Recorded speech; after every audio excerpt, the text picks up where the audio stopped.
Bonjour, nous sommes Touria et Bilal du Collège de l'Esplanade de Strasbourg. Nous faisons partie des durables. Dans nos podcasts, nous parlons des ODD. Hey Touria, ODD, qu'est-ce que ça signifie? Les objectifs de développement durable, également nommés objectifs mondiaux, ont été adoptés par les Nations Unies en 2015.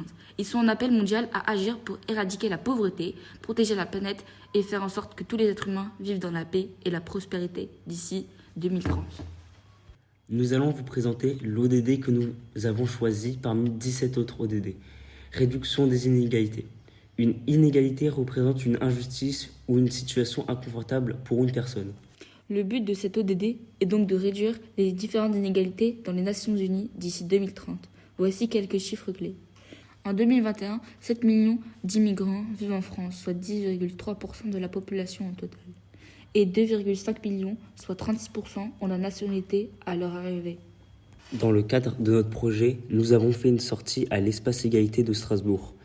Durant cette sortie, nous avons fait une mise en scène sur la discrimination. Nous étions différenciés par une étiquette de couleur. Dans la mise en scène, certaines étiquettes de couleur pouvaient voter pour la prochaine sortie.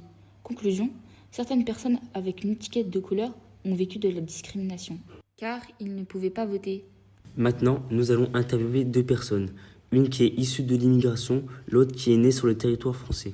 Nous allons leur poser des questions sur l'inégalité, discrimination qui peuvent être en France.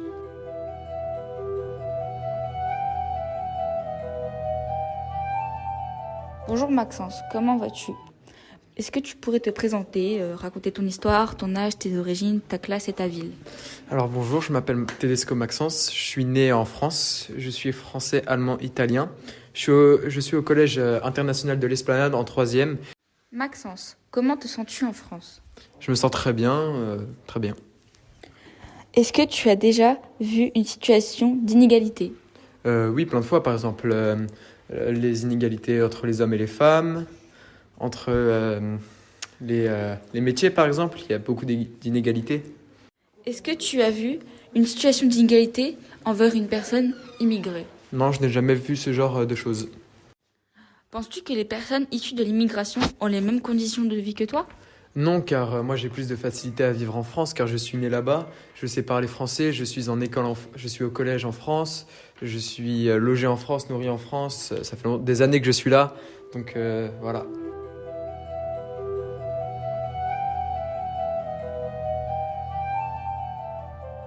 Est-ce que tu peux te présenter? Alors, je m'appelle Julien Dieng, j'ai 37 ans, je vis à Toulouse, je suis ingénieur dans l'aéronautique et je suis d'origine camerounaise. Je suis franco-camerounais. Pourquoi es-tu venu en France? Pourquoi je suis venu en France? Je suis venu en France tout simplement pour rejoindre mon père et pour avoir une meilleure qualité de vie et des meilleures chances dans la vie, surtout des meilleures chances dans la vie pour pouvoir avoir une vie plus agréable. Voilà pourquoi je suis venu en France. Comment te sens-tu en France? Je me sens très bien en France, je suis bien intégré, j'ai fait toutes mes études en France du primaire au supérieur. J'ai eu tous mes diplômes en France et j'ai trouvé un travail en France. Donc je me sens très bien et très bien intégré dans la société. Est-ce que tu as subi des inégalités? Oui, j'ai vécu des inégalités, mais pas très importantes, des petites inégalités.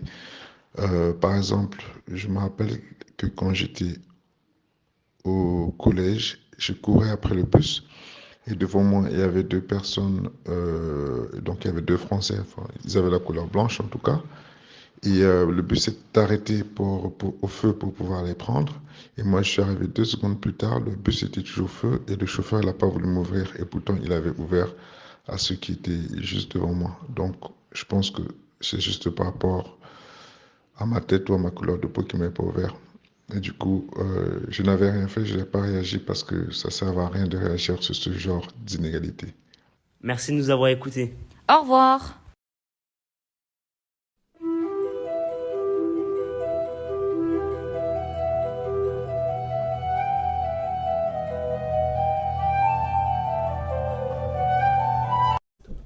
Bonjour à tous et à toutes, bienvenue dans le podcast Les Durables. Nous sommes Ali et Kerian, membres du projet GPDS. Aujourd'hui, nous allons parler de la vie sous-marine en lien avec l'objectif 14 du développement durable.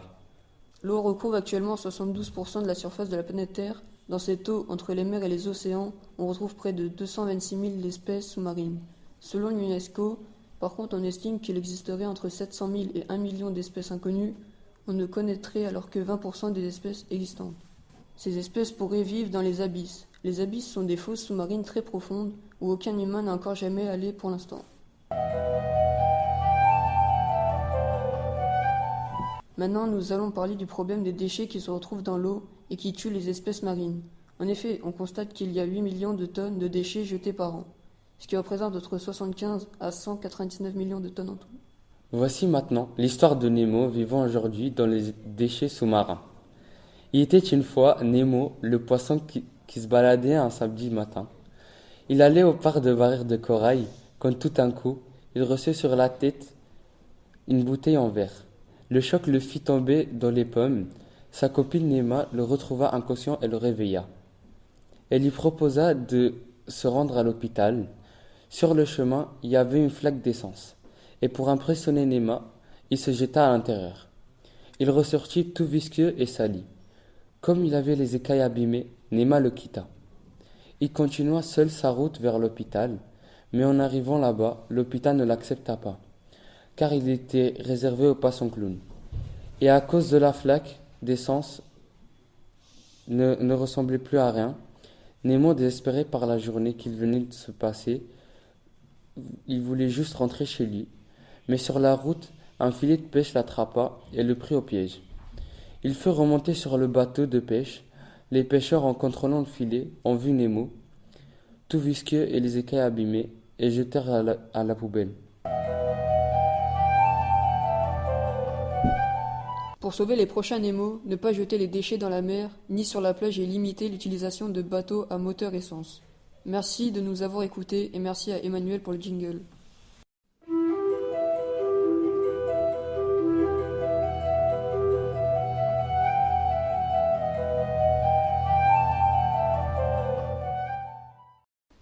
Bonjour à toutes et à tous, aujourd'hui nous sommes avec Maxence, Sofiane et Ahmed. Nous sommes les durables du Collège international de l'Esplanade. Nous sommes un groupe de 3e qui ont pour objectif de parler du développement durable en France et au Cameroun. Aujourd'hui nous allons vous parler des déchets générés dans les stades de foot. Entre les bouteilles d'eau, les fumigènes, les emballages plastiques et les barquettes de nourriture, 10 tonnes de déchets sont générés en moyenne par match.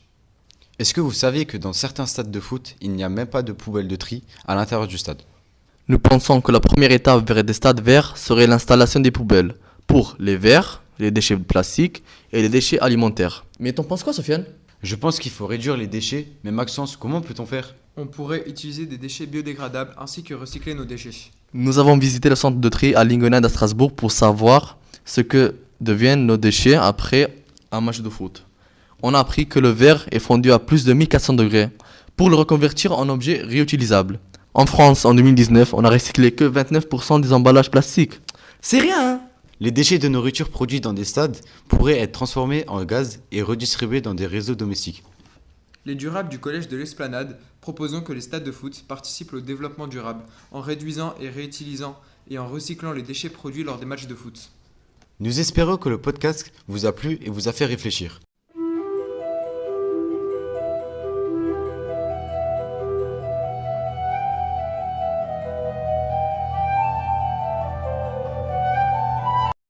Bonjour à tous, c'est Firdos des Durables, bienvenue sur notre podcast. Aujourd'hui, on va parler des inégalités hommes-femmes dans l'immigration en France. Depuis le début de l'année, nous avons beaucoup échangé sur la situation de la femme au Cameroun et nous avons appris que le mariage précoce et forcé sont encore très présents au Cameroun, surtout dans les milieux défavorisés où parfois une femme peut être promise au mariage dès sa naissance avec des messieurs de 18 ans de plus qu'elle, en échange de dot ou de cadeaux à la famille. Nous avons été interpellés par ces situations et nous nous sommes posé la question de la situation des femmes étrangères sur le sol français. Que deviennent-elles ? Trouvent-elles du travail ? En France, 10,2% de la population sont des immigrés, ce sont majoritairement des hommes. Certes, les femmes immigrées ont des enfants, donc ont plus de chances de trouver un logement, mais elles ont moins de chances de trouver un travail parce que les entreprises ont une idée stéréotypée que les femmes ont des enfants donc ne peuvent pas travailler à cause des congés maternité. Statistiquement, les hommes gagnent 28% de plus que les femmes, et les femmes assurent 3/4 du travail domestique et ce n'est pas rémunéré. 42% des femmes disent qu'elles ne peuvent pas avoir du travail rémunéré à cause de la surcharge du travail domestique. Les femmes immigrées sont majoritaires par rapport aux hommes en France. Les jeunes filles immigrées, les hommes aussi, arrivent dans un autre pays, ne parlent pas la langue, doivent apprendre la langue et donc doivent gérer l'école pour pouvoir avoir un travail plus tard. Elles doivent aider leurs parents avec les enfants et les tâches ménagères également. Si les femmes étaient payées autant que les hommes, l'État aurait plus d'argent dans leur caisse parce qu'elles paieraient plus d'impôts, donc il n'y aurait pas autant de problèmes avec les retraites, etc.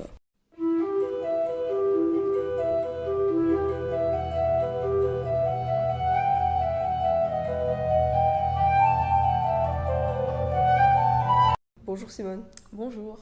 Est-ce que vous pouvez vous présenter s'il vous plaît? Oui, je m'appelle Simone Kona, j'ai 22 ans et je suis de nationalité française, mais je suis d'origine camerounaise. J'ai quitté le Cameroun quand j'avais 10 ans.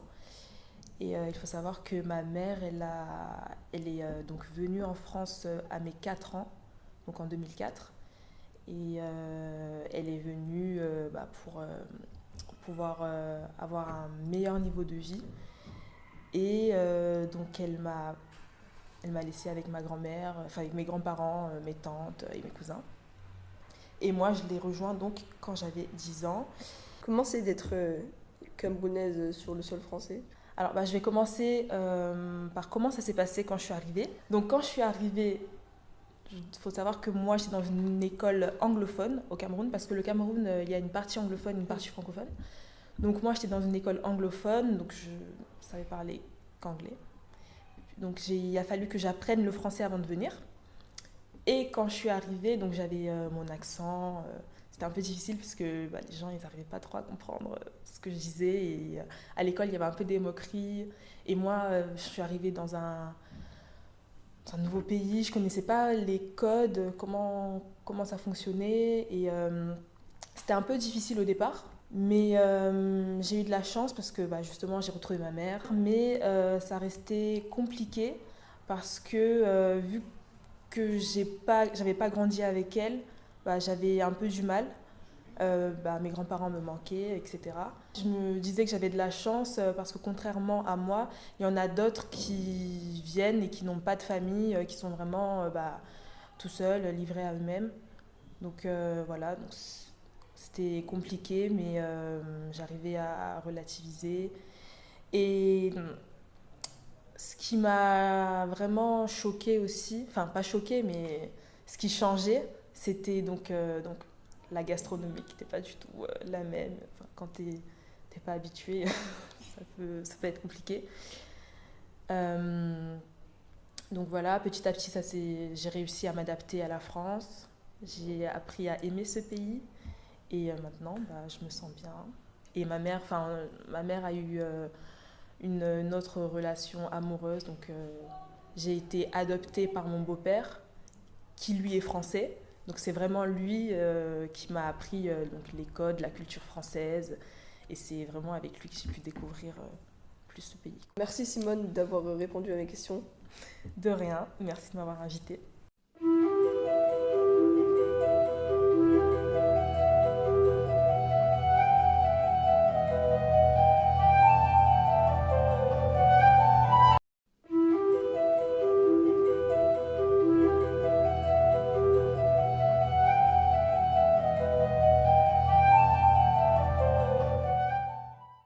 Salut à tous et bienvenue sur le podcast des durables. Aujourd'hui, on va parler des EDD. Je suis en compagnie de BLL.67 et moi, c'est Moufassa. On fait partie d'un groupe de 3e du collège de l'Esplanade de Strasbourg et on participe à un projet sur le développement durable en lien avec le Cameroun. On a déjà fait beaucoup de sorties et d'activités depuis le début de l'année. On a fait des ateliers de cuisine, une sortie au centre de tri de Lingelheld et on a pu interviewer le gérant d'une crêperie au Shopping Promenade.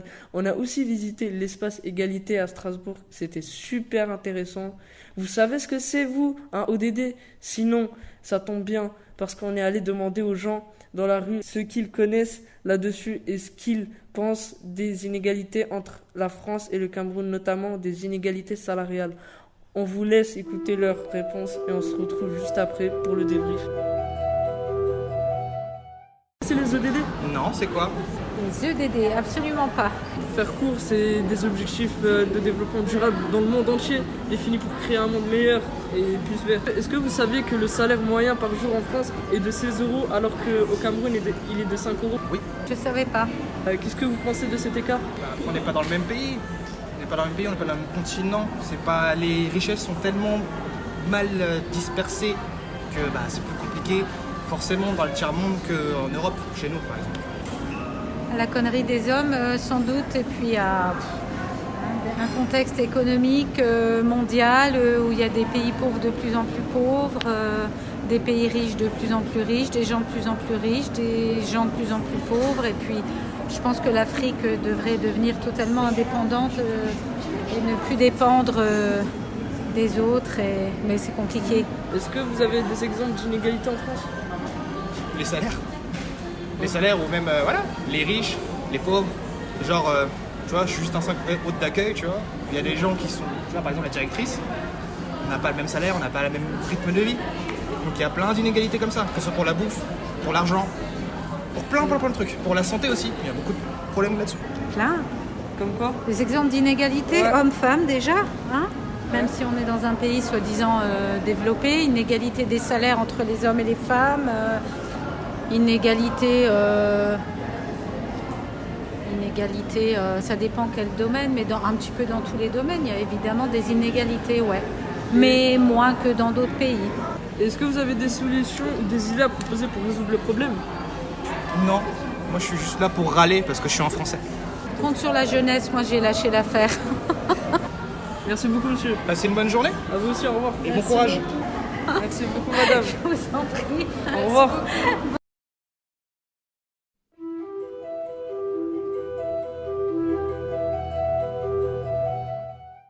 Et voilà des réponses très intéressantes et très différentes. On espère que vous avez appris des choses sur les EDD et que ce podcast vous a plu. Si vous voulez en savoir plus sur notre projet, suivre les avancées et en apprendre un peu plus sur cette thématique du développement durable, restez connectés et écoutez les autres podcasts des durables. Ciao, à la prochaine, c'était Bilal et Mohamed.